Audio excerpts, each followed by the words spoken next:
Hello, hello, hello. Welcome back, crazy babies, to another episode of Jam Sessions with your host, yours truly, Joe Mykut. I have a really great author on today. I hope you enjoy the interview, and be sure to stay tuned after the interview for a few great book recommendations. Without further ado, I'm going to scooch along off stage and bring on our next author. Hello, hello, hello. Welcome back, crazy babies, to another episode of Jam Sessions with your host, yours truly, Joe Mykut. I am here today with Malak Kalmoni Cehab, and she is the author of Perfectly Flawed, Poetry for Change. There it is right there. How are you doing today? Good. How are you? I'm great. Thank you so much. I love when the authors have their book so they can share what it looks like with the viewers. And that is called Perfectly Flawed, Poetry for Change. That is a book that's available on Amazon.com. Is that right? Correct. It's also available on all platforms. So that's Kobo, Barnes and Noble, Google Books, iTunes. All of those are available as well. Okay, so all e-platforms where books are sold. Sounds great. Now Yep. we'll dive right into it. Now, tell us, as the Sure. author, what is the book Perfectly Flawed, Poetry for Change about? What is it about in your own words? Well, it's about, the title kind of sometimes might be misleading. The first person that read the title thought it was about body image. It isn't. It's about life and how perfectly flawed life really is, and how humanity is also perfectly flawed. And we have to embrace our flaws in order for us to be unique in our own way.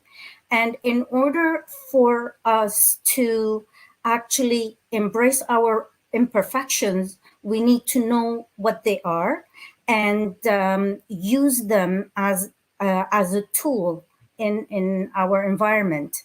Mm-hmm. Yeah, I totally agree. I believe in the balance of positive and negative energy. It's not really good or bad or good or evil. It's a positive and negative, and we're both light Correct. and dark. And as you said, we are perfectly flawed. And I believe in having to use our own light to infuse our own darkness Exactly. and to Exactly. work together with those in balance. So that's beautiful. Thank you. Thank you.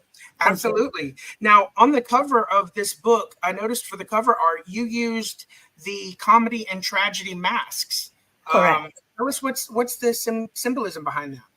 Well, let me just put it up here so that they can see it a little Yep. bit more. There's Well, comedy up top and tragedy yes. below there. Um, as you know, life goes through is very versatile. You have very good days and you have very bad days. So sometimes you're happy, sometimes you're sad, sometimes you're very sad, but you have the mask of being happy and vice versa. And that's basically the representation of the masks for me. That Right. It's not only that, as well as that you have varying facets in your life, and you use different facets in different social environments.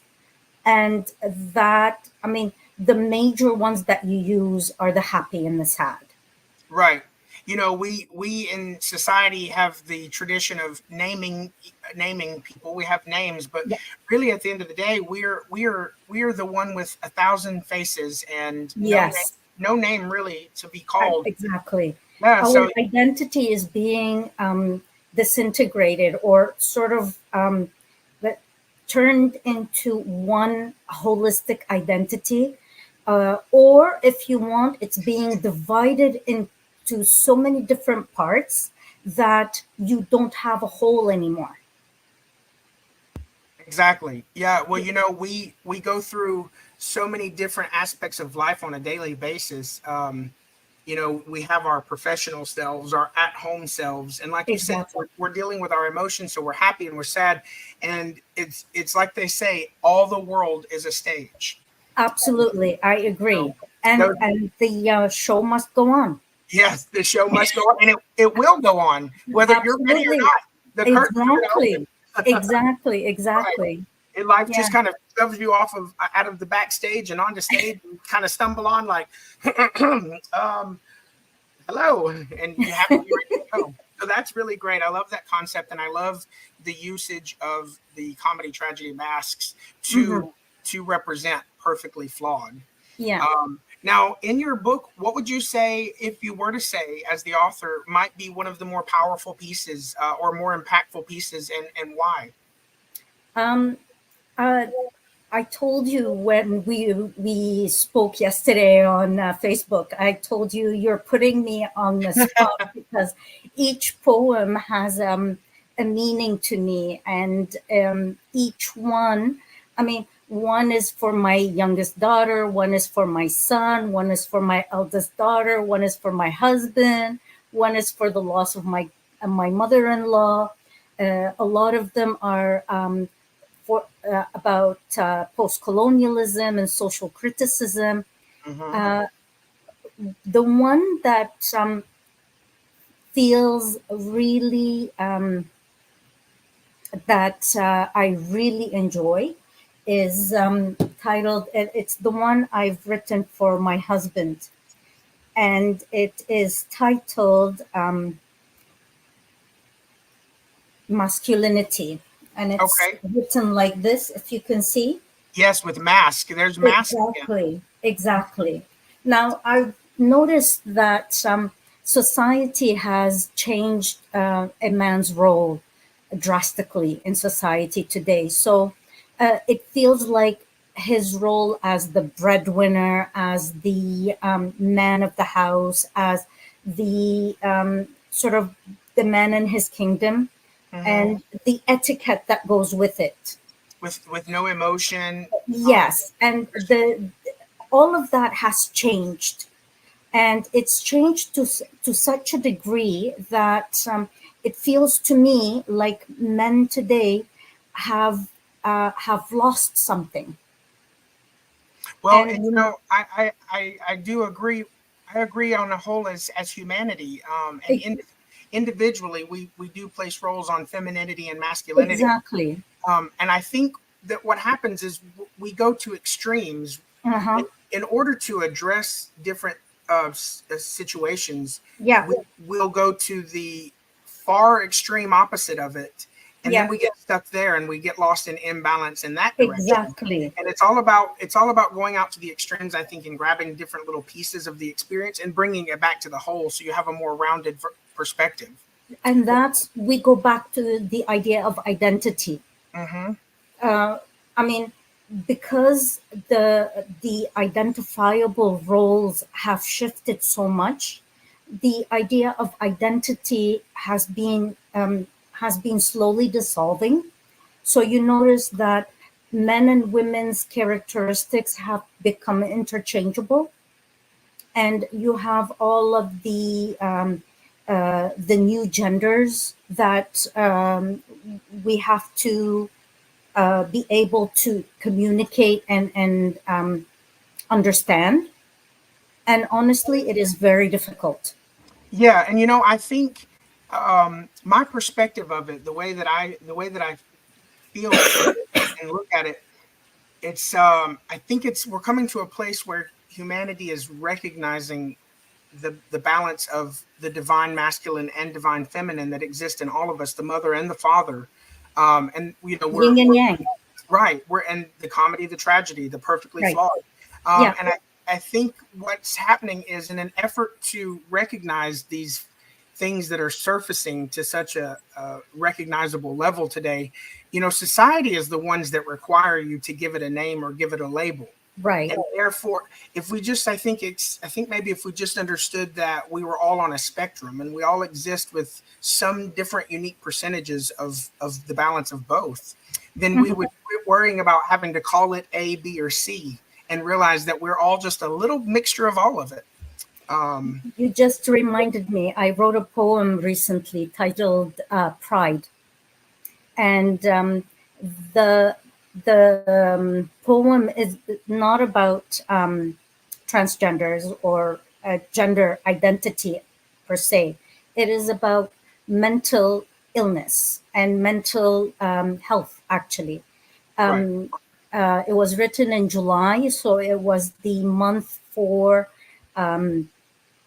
thinking about all mental health issues.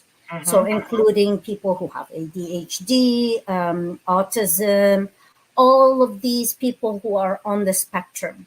Right. And my perspective is, I'll just summarize. We have so many different labels for such a huge variety of things that we've been put in a place where actual social interaction is stunted. Right. Well, and Because they try to, I think maybe too, whenever we label these things, they're trying to, it almost forces on you an identity, and we're all unique and different. And I think exactly, we all have touches exactly, of ADHD and post-traumatic yes, stress disorder. We've all gone through these experiences, and it's more exactly, heightened for them. yeah, So you're right. absolutely. You're right. We get so caught up in having and wanting to label it and identifying it that we forget to actually incorporate it into our social interaction and just embody it. Exactly.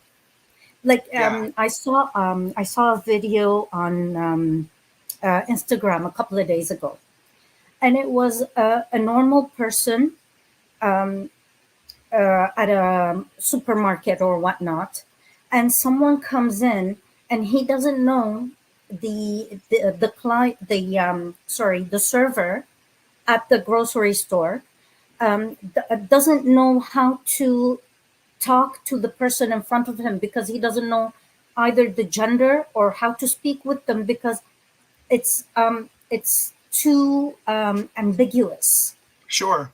And and I then you don't know how their reaction would be to the way that you speak. Anything you might say could be misinterpreted and taken out of context. right.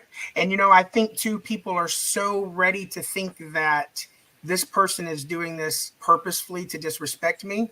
And I think it takes patience and understanding on both sides. I agree. Um, and it's not you you can't force a particular person to we're trying to create a world where people aren't forced to identify into the limited genders that are provided to them to choose from, and in reverse they can't also expect or demand that people immediately fall into their viewpoint. And I think Exactly. it comes down to just common decency and basic respect. And as long as you have love and patience in your heart, I think two people can figure out how to get to a point of understanding between anything. I agree. I agree. And I The think that's what problem we should is focus on. the problem is that right now, I mean, if you look at it historically, whether it is race, racism, or post-colonialism, or whatnot, it's all become a part of our history. The major problem that I perceive right now is that our society has been divided into so many different sectors that anything you say could be politically incorrect. Right. And that's the thing, is I think too much of what we're doing is structured towards division rather than Exactly. structured towards unity. And I completely agree. Rather than trying to create all these exclusive groups that further divide us down on Yeah. smaller levels, we should be looking for ways to unify. Commonality. Right. At the end of the day, we are simply unified on the very fact that we're all human. We're Exactly. we're Thank not, you. we're too busy being American or Canadian or Yeah. Australian, and we're too busy being black or white or man or woman, that we're forgetting that we're just humans first and foremost. Exactly. First and We foremost. all have Yeah. our. It's great to pay honor and respect our cultures and everything, and but when we get too much focused on what our flag is and what our role in society is, then we're just divided Exactly. into it. We break ourselves down into a very exclusive until we're in a group by ourselves. So, but I think that's Exactly. wonderful. Exactly. And So, that's the self isolation that I feel has been taking place over time, and COVID exacerbated it a lot because people had to stay home for 2 years almost, and getting back into the social activities and actually connecting with people is very difficult for especially students who graduated high school during COVID and went into university. Right. Well, Those, go ahead. I'm sorry. yes, those students do not even feel comfortable enough to actually greet people and Yes. smile. And that is very disheartening. Yes. And, I think as a humanity, as a collective, whether it's conscious or subconscious, we put things, the universe, our existence is working with us. It's trying to provide the existence that we wish for. And so Exactly. we put an energy out into the universe. And I believe the universe honors that and says, well, Yes. let's put that into reality and let you see what that is and see if that's really what path you want to take.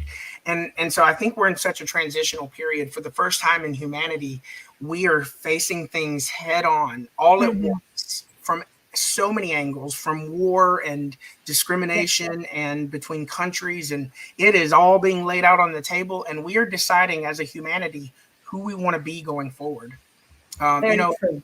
a lot of Very people look true. at people talk about the apocalyptic times, the end of times, and Yeah. personally I feel the rest of that sentence, it doesn't stop with the end of times. I believe personally that it's meant to be the end of times as we know it, which means Mhm. it's an end to an era. Exactly. And Exactly. depending on where you are in your heart, that can Yeah. feel like it can feel apocalyptic or it can Yeah. feel liberating. And that's your choice how you walk through that. You just reminded me of a poem within the book itself. It's titled Heaven's Gate. And you can see my drawing of a Heaven's Gate. Oh, beautiful. Yeah. So this particular poem is about how how I feel like as though I've reached Heaven's Gate Hmm. and the door was closed to me completely. And I had to make a decision at that time whether I could go back to Earth and change who I was to be a better person so that I could get into heaven, or stay as I was and stay outside of Heaven's Gate. Very interesting. And I love that.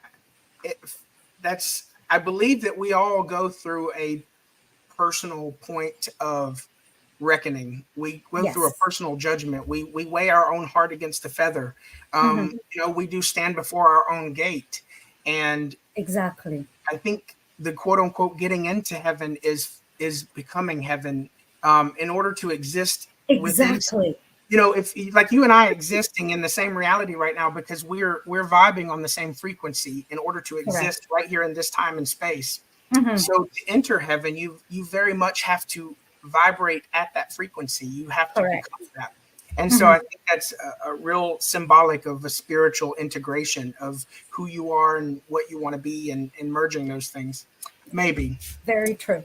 Well, Very true. and so from Perfectly Flawed, I want to recap for the viewers. We've mentioned masculinity, and we've Hmm.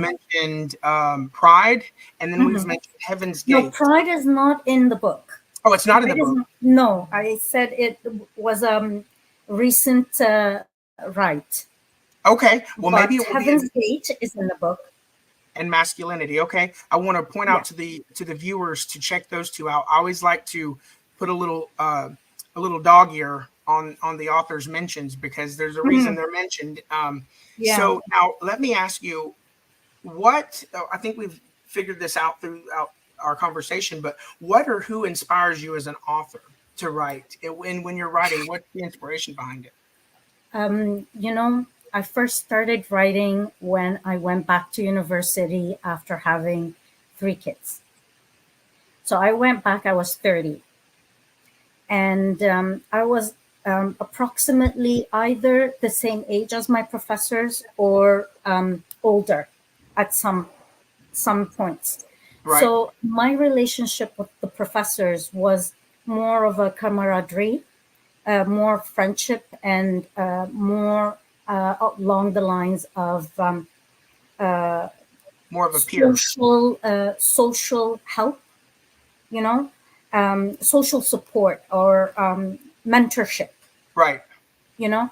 So that helped me change a lot throughout the years because I specialized in English literature. I did a teaching diploma and a master's in English literature, comparative English literature. Oh, wow. Yeah, Very, very impressive. yeah. And you will find that the fact that I've done comparative English literature is in the book with the poem titled Subjugation. Okay. I don't know if you can see that ball and chain. Yep, I do.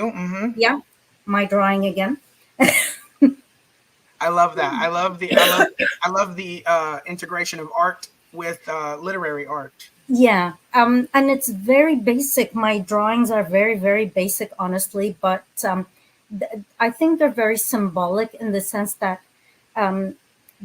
my background, I mean, I was born in Ghana to Lebanese parents, and we moved from Ghana to Lebanon, both civil wars. So as a very young child, I actually lived through the civil wars of those two countries, Wow. and then moved to Canada by the age of 10 and a half. Wow. Yeah. Well, that's a So lot. That's a lot of life experience by that yeah, age, yeah, And that's a and lot. That's a lot to to to take trans- in. yeah, Yeah. and to put back out as something. Yes. That's I always point that out. I always bring up the concept of transmutation because really Exactly. you are a vessel. You're a filter. I think you're a filter, and these things go into you as experiences, and you filter them based on who you Hmm. are, and you put them back out as something different. Hmm. If I hand you, it's like being uh, a sculptor. If I Yeah. hand you a mound of clay and you use your imagination and your mind and your experiences to bring to life something out of that clay, Hmm. that's the same with your experiences in life. To experience two Exactly. civil wars by 10 years old, and Hmm. then bring that in and put that back out into the world as your own creation through And your then take perspective. into consideration also, my husband is a veteran. And then we also lived in Lebanon during the beginning of the Syrian war, the Wow. Syrian civil war. And we moved back and forth. So it was, all of this has been inside of me. And it's been coming out, especially with the war with Palestine and Israel right now. Hmm. All of the if you want, repressed memories Sure. that you do not want to share Right. have been coming back out, and they create some stress. Oh yeah, So, absolutely. yeah, yeah, Absolutely. It's like reliving it all over again. exactly, And exactly. I think one of the best things that you can do is to be a better example to the world. Yeah, The only real change that we can make in this world is the change we make within ourselves. exactly. And that's one of the main topics. I mean, one of the themes in the book is self-awareness and self-growth, and that's the last theme. Within that theme, there's a lot of identity formation. Who am I? The the idea that you need to be aware of your characteristics in order to change them if you need to change them in order to integrate within society. Hmm. On the other hand, it doesn't mean that you're going to destroy your ethics in Right. order to be a part of society. It's just meaning that you need to a balancing act. Right. Well, we as a whole have agreed on a basic set of standards. We've agreed as Hmm. a society to adhere to those. And Hmm. then change, I think maybe change comes in when when we are acting as our authentic self. Sometimes Hmm. we may inspire change within that basic standard, and the world may look at us and say, "Well, hold on, we didn't recognize that we haven't structured ourselves to fit this individual's needs, and maybe then you inspire change and restructure, and things are constantly changing. And so that's how Yeah. we live within the society, but we also seek to spark change within that society. Yeah. I think that's wonderful, and I think this continues to go along with your theme of yin and yang, comedy and Yes. tragedy. I think Yes. you laid that out perfectly, because the conversation has followed that theme very lovely. Thank you. Now, as an author and artist, what Mhm. is next for Malak? What projects do you have underway? Will there be any more books? What do we have to look Yes, forward I'm to? hoping. I'm hoping that one of the publishers will pick up my book, my new book. It's titled "Expand Your Mind into Your Haven." Expand your mind into your haven. Yes, Oh wow, wonderful. yes, That and sounds like the next progression beyond perfectly flawed. It's like the next yeah. step in the process. Well, that particular one is divided into four themes. It is the first part is poetry of war. So the memories again and the war that's happening now and the Ukrainian war, all of these, my impressions of them, my visual perception of them, that's all translated into poetry. Okay. There's a part about woman empowerment. Okay. There's a part about just acrostic poems. I have a tendency when I feel stunted to just go to the easiest thing to me anyway, and that's writing an acrostic poem. And if I Mhm. want to make it even harder, I do it as a double acrostic. So yeah, Well, and if then you there's also a part called "Life's Wonder." what is it? Life's wonder, Life's Wonder. O-N. Yeah. So the Okay. wonders, the miracles, the beauty. Yes. Oh, and you can't forget that. No, You have to look that's towards those things. yeah. That's why it's called expand your mind. Yes. Yeah. Absolutely. It's very important to keep those in mind, and to sometimes focus on those things. Yeah. You have to laugh and smile and find beauty, and that's a Hmm. choice. Um, Absolutely.